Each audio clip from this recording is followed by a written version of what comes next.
Ryan!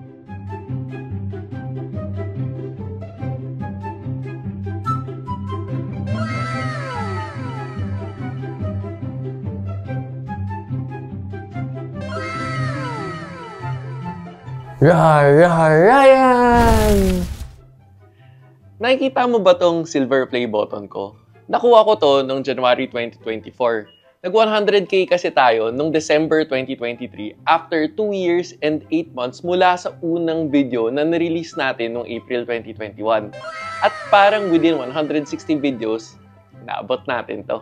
Noong mga panahon na to, napili na rin tayo mapadala sa Japan, Korea, China, Singapore at kung saan-saan na mga car brands para sa mas in-depth experience ng brand nila. Tapos, meron rin tayong mga NDA na pinipirmahan kasi pinagkakatiwalaan tayo para sa mga sensitive na information. Konti na lang daw kasi ang napagkakatiwalaan lalo na pagdating sa impormasyon. Sa unang taon pa lang natin bilang content creator, may mga brands na rin na sumuporta sa atin tulad ng in-video advertisers natin. Andyan ang Toflong battery, ito yung dating Hitachi battery, pero malamang, alam mo na yon. Tapos ngayon, andyan na rin ang Liquimoly, pinaka-underrated lubrication and chemical brand, #1 sa Germany. Tapos alam mong quality. At Kinto Tires, mainit na tire brand from Thailand with Japanese technology. Isipin mo yun, sino ba naman ako? Nakakaumpisa pa lang, may nakadikit na sa akin at big name brands pa. Siguro dahil sa credibility at pinaglalaban natin, no? Ang request ko na nga lang sa kanila, please support my advocacy. Huwag nila akong pigilan sa type ng content na nilalabas ko. Which is ang effect ay ang pag-elevate ng way of thinking ng car owner sa pamagitan ng pagbigay ng tamang impormasyon sa mga tao. Kasi, yun naman talaga ang tunay na tulong sa kapwa. Kaya pasalamatan natin sila. Please support Toflong, Liquimoly, and Kinto Tires. Alam ko, maraming nagulat kung gaano natin kabilis na abot tong achievement na to. Marami rin siguro na hagets kagad ng tunay na intensyon natin. Kaya marami na rin kagad sumusuporta. O kaya, marami na rin nag-iintay ng mas prangka na automotive content creator. Uy, pero kung susundan mo yapak ko, baka medyo mahirapan ka. Kasi, ang mga taong nakaka-appreciate ng content natin, yung mga nag-iisip, konti lang yun. Pero, hindi ko naman nila lahat Ang tamaan na lang yung tatamaan. Kagulong mo, men! Speaking of gulong, eto, fun fact. Hashtag, alam mo ba na isa sa comfort factor ng sasakyan mo ay ang gulong? Ito ang Kinto Tires, Japanese technology, made in Thailand. Ito ang tires for driving comfort. Maporma pa. Kung gusto mo maging automotive content creator dito sa Pilipinas, ito ang secret tips para mas mabilis ang pag-angat mo. Number 1, poverty porn. O sa larangan ng pagkukotse, ang pag-rescue. Yung tumutulong ka kuno, pero kailangan nasa harap ng camera.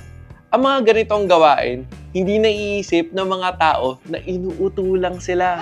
Medyo kakaiba kasi sa usual style ng motovloggers o yung namimigay ng pera.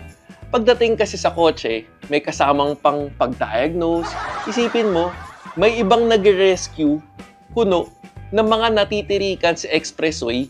Naisip mo ba kung gaano ka-imposible yun?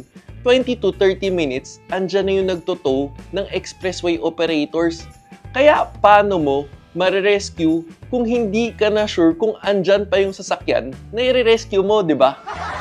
Minsan pa nga, may mga nagpaparescue sa isang lugar kasi tumirik, tapos madalas, walang nasira na pyesa.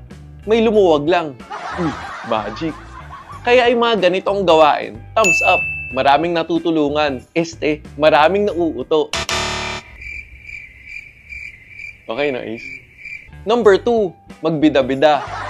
Hashtag, alam mo ba na may battery palang Hitachi na ang pangalan na ngayon ay Toflong battery? Tapos, ang slogan ng Toflong ay the heart of the vehicle. Kaya dapat, literal na tough na at long-lasting ang battery nila. Mga Japanese talaga, masyadong literal. At ito rin ay ginagamit na OEM battery ng mga Japanese car brands. JDM, number 1. Magpaka-David sa David versus Goliath. Bato ka lang ng bato. Kasi sure, tatama ka rin. Kasi may maniniwala sa'yo. Ganito ang gawain.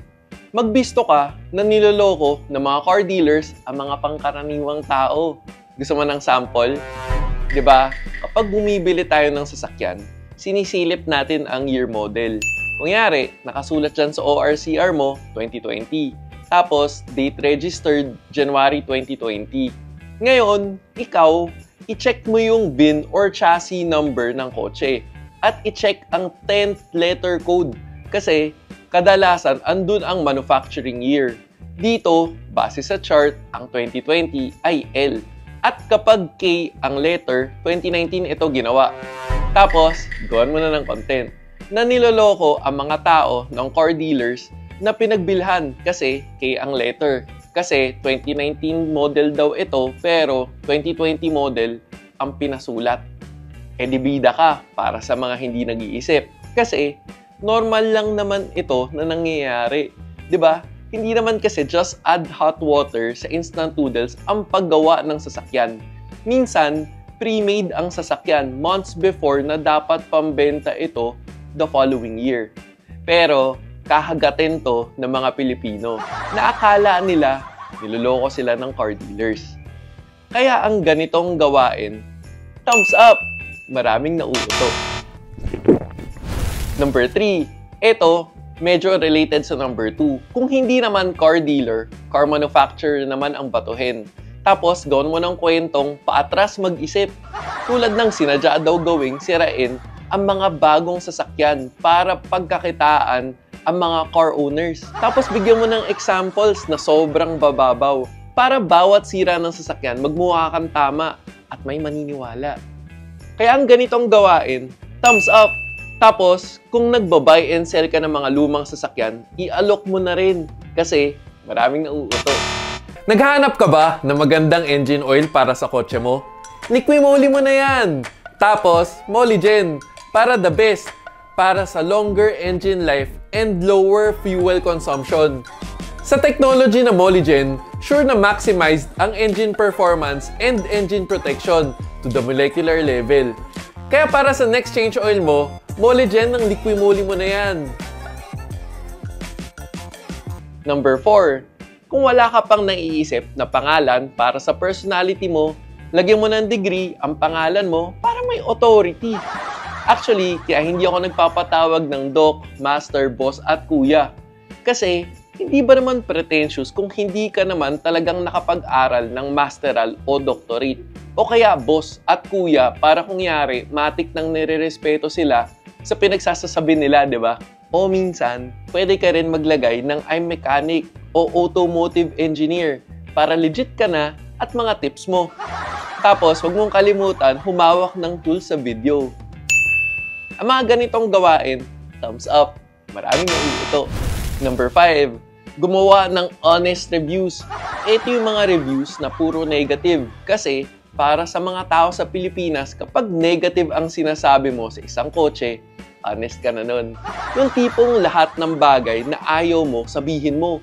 Ultimo cup holder, tapos di kasya yung water jug. Ireklamo mo na maliit ang cup holder. Pero kapag pambenta yung kotse o produkto, syempre, biglang maganda na ang reviews mo. Kasi, nag-honest review ka na dati. Ang mga ganitong gawain, thumbs up! Maraming nauuto. At syempre, may bonus round. Gawa ka lang ng gawa ng videos. Tapos, mas maganda kung mali. Kasi, kung ano yung mali, mas pinag-uusapan, mas patok at trending. Tapos, sabihin mo na lahat ng to, pampagood vibes lang. Kaya kung nag-uumpisa ka pa lang, gawin mo lahat ng to. Thumbs up! Kasi sure, marami ka na kagad followers. Ang tanong na lang, yung content mo ba, masustansya para sa tao o parang chichirya na masarap papakin, mabilis chibugin, pero walang sustansya. Sa panahon kasi ngayon, hindi na pinagtatanggol ng mga tao kung ano ang tama. Pinaglalaban na lang nila kung kanino sila unang nauto kasi sino ba naman ang aamin na nauto sila, di ba?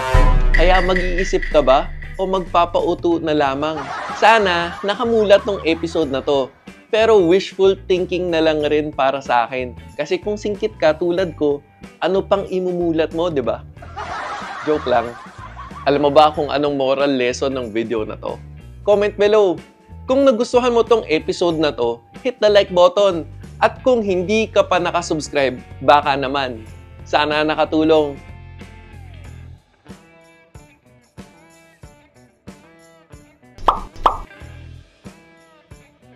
O, teka. Pag may nakalimutan man ako, comment down below. This is me, Real Ryan, bringing you real talk, real experiences, and real reviews. Don't forget to subscribe, like, and click the notification bell. Thank you for watching. Peace.